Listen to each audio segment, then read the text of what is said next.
un convegno per parlare del futuro dell'avvocatura, l'occasione anche per il battesimo dell'associazione ANAI di cui lei è presidente. È vero, l'ANAI è un'associazione giovane e sono 100 sezioni in Italia, però sono già 10.000 iscritti. Per questo battesimo abbiamo chiesto la collaborazione dell'Ordine, ringraziamo l'Ordine, ma anche della sottosezione LNM che ha aderito all'iniziativa. E abbiamo pensato a dei relatori di livello anche nazionale, se vogliamo, perché c'è il vicepresidente nazionale dell'OUA, il vicepresidente nazionale della Cassa e poi Maurizio De Tilla, che è stato presidente della Cassa ed è stato anche presidente dell'organismo unitario e oggi è presidente nazionale dell'ANAI.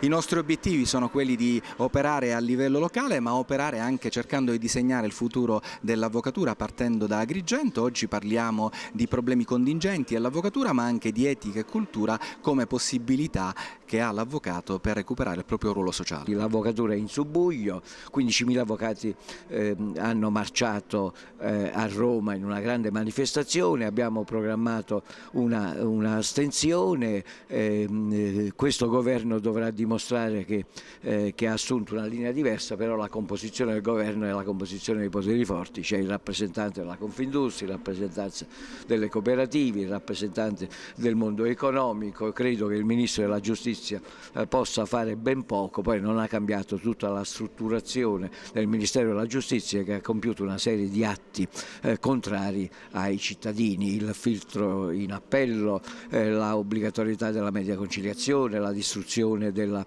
geografia giudiziaria sul territorio, l'abolizione dei minimi di tariffa, l'abolizione delle tariffe, il negare una legge che prevedeva l'esclusione dei soci di capitali dalle società di avvocati. Insomma, abbiamo una congerie di azioni e di iniziative fatte contro i cittadini e contro gli avvocati, per cui noi siamo ancora in lotta, anzi inaspriremo la lotta anche per difendere quella parte debole dell'avvocatura che in questo momento non è soccorsa da nessuno, da nessun provvedimento pubblico di integrazione. Si parla di lavoro, ma non si parla di lavoro dei professionisti.